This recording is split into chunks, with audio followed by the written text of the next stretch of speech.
Cabin mate 24 hours study hall and work space mobile app download చేసుకుని ఇప్పుడే మీ cabin book చేసుకోండి. అందరికీ నమస్కారం అండి. పగడాల ప్రవీణ్ కుమార్ గారు పాస్టర్ గారు మొన్న నైట్ కొంతమూరు దగ్గర అనుమానాస్పదంగా మృతి చెందడం మనందరికీ కూడా తెలిసిందే. విషయం ఏంటంటే ప్రవీణ్ గారి మరణం అనేది చాలా బాధాకరమైన ఇష్యూ. అనుమానాస్పదంగా మృతి చెందారు అని చెప్పి పోలీసులు కూడా కేసు ఫైల్ చేయడం జరిగింది. ఆ నెక్స్ట్ డే మార్నింగ్ కొంతమంది చూసి ఇలా చనిపోయారని చెప్పగానే పోలీసులు ఇన్వెస్టిగేషన్కి వెంటనే వచ్చి ఇమీడియట్గా బాడీని కూడా అక్కడ నుంచి తీసి ఇన్వెస్టిగేషన్ చేయడం మొదలుపెట్టారు. అందరూ కూడా వాళ్ళ కుటుంబ సభ్యులు ఎవరైతే ఉన్నారో వాళ్ళందరూ కూడా వాళ్ళ అనుమానాస్పదంగా ఆ మృతిని వాళ్ళు భావించిన తర్వాత వాళ్ళ అనుమానాస్పదంగా మృతి అని చెప్పేసి పెట్టడం జరిగింది. ఇమీడియట్గా నేను కూడా ఎస్పీ గారితో మాట్లాడాను, డీజీపీ గారితో మాట్లాడడం జరిగింది. గౌరవ ముఖ్యమంత్రి గారు కూడా దీని మీద ఇమీడియట్గా ఎంక్వైరీ వేసి నిజానిజాలు తేల్చమని చెప్పేసి అందరికీ కూడా ఆర్డర్స్ కూడా పాస్ చేయడం జరిగింది. ఎక్కడ కూడా ఎటువంటి ఇబ్బంది లేకుండా పారదర్శకంగా దర్యాప్తు కొనసాగిస్తున్నాం. ఆల్రెడీ పోస్ట్ మార్టం కూడా ఈరోజు రాజమండ్రి అక్కడ జరుగుతుంది, రాజమండ్రిలో జరుగుతుంది పోస్ట్ మార్టం కూడా. సో ఎవరు కూడా దీని మీద ఎటువంటి అపోహలు పెట్టుకోవద్దు. డెఫినెట్గా ఏదైతే వాళ్ళు కోరారో క్రైస్తవ సంఘాలన్నీ కూడా చాలామంది వచ్చి అక్కడ డిమాండ్ కూడా చేశారు. డెఫినెట్గా అన్ని కోణాల నుంచి కూడా దాన్ని మేము యాక్సిడెంట్గానే పరిగణించట్లేదు. అలాగే అన్ని కోణాల నుంచి కూడా దర్యాప్తు కొనసాగిస్తాము. నియర్ బై ఉన్న సీసీ క్యామ్స్ అన్నింటినీ కూడా పోలీసుల ఫుటేజ్ కూడా తీసుకుంటున్నారు. అదేవిధంగా టవర్ డంప్ని తీసుకుంటారు, సీడియాస్, ఆ నియర్ బై ఉన్న సీడియాస్ని అవన్నీ కూడా తీసుకుంటున్నారు. అన్ని కోణాల్లోని కూడా ఎంక్వైరీ చేస్తున్నాం. ఒక టీంను కూడా దీనికి డిప్లాయ్ చేయడం జరిగింది. దీని మీద దయచేసి నేను ఏం చెప్తున్నానంటే ఇది మతపరమైన ఇష్యూ. దీని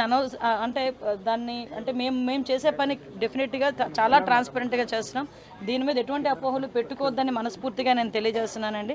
దీని మీద ఎటువంటి రాజకీయాలు కూడా దీని మీద పని చేయకూడదని నేను కోరుకుంటున్నాను. ఎందుకంటే ఇది ఒక పాస్టర్ గారి తాలూకా మృతికి సంబంధించిన ఇష్యూ. దీన్ని మేము చాలా క్లారిటీగా క్లియర్గా దీన్ని ఎంక్వైరీ చేయడానికి కూడా మేము సిద్ధపడ్డాం. ఒక కమిటీని కూడా మేము ఫామ్ చేయడం జరిగింది. ఇమీడియట్గా అది ఏ రకంగా చనిపోయారు అన్నది కూడా ఈ నిజాలు కూడా అతి త్వరలోనే మీ అందరి ముందుకు పోలీస్ కమిటీ ఏర్పాటు చేసుకున్నామండి. డిఎస్పీ లెవెల్ ఆఫీసర్ ఈరోజు దాన్ని ఎంక్వైరీ చేస్తున్నారండి. కొవ్వూరు డిఎస్పీ గారు దీనికి ఎంక్వైరీ ఆఫీసర్ కింద కూడా ఎస్పీ గారు నియమించడం జరిగింది. అది నిన్ననే నియమించడం జరిగింది. దీని మీద అన్ని విషయాలు కూడా నేను డిఎస్పీ గారితో కూడా మాట్లాడాను. ఎవరైతే ఎంక్వైరీ ఆఫీసర్ ఉన్నారో ఆ ఎంక్వైరీ ఆఫీసర్ గారితో కూడా నేను మాట్లాడడం జరిగింది. ఎస్పీ గారితో మాట్లాడాను, డీజీపీ గారితో మాట్లాడాను. అందరితోనే మాట్లాడి ఇన్ఫర్మేషన్ తెప్పించుకొని ఎప్పటికెప్పుడు మానిటర్ కూడా చేసుకుంటున్నాం. వాళ్ళ కుటుంబ సభ్యులు కూడా నా ప్రగాఢ సానుభూతిని తెలియజేస్తున్నా. ఆ కుటుంబ సభ్యులు కూడా నేను మాట ఇస్తున్నా గవర్నమెంట్ తరఫు నుంచి ఏ ఎంక్వైరీ అయినా మేము చేయడానికి సిద్ధంగా ఉన్నాం. ఎంక్వైరీకి కూడా మీరు అందరూ కూడా సహకరించండి. దీన్ని అనవసరంగా కూడా మతపరమైన విద్వేషాలు రెచ్చగొట్టడానికి ప్రయత్నం చేయొద్దు.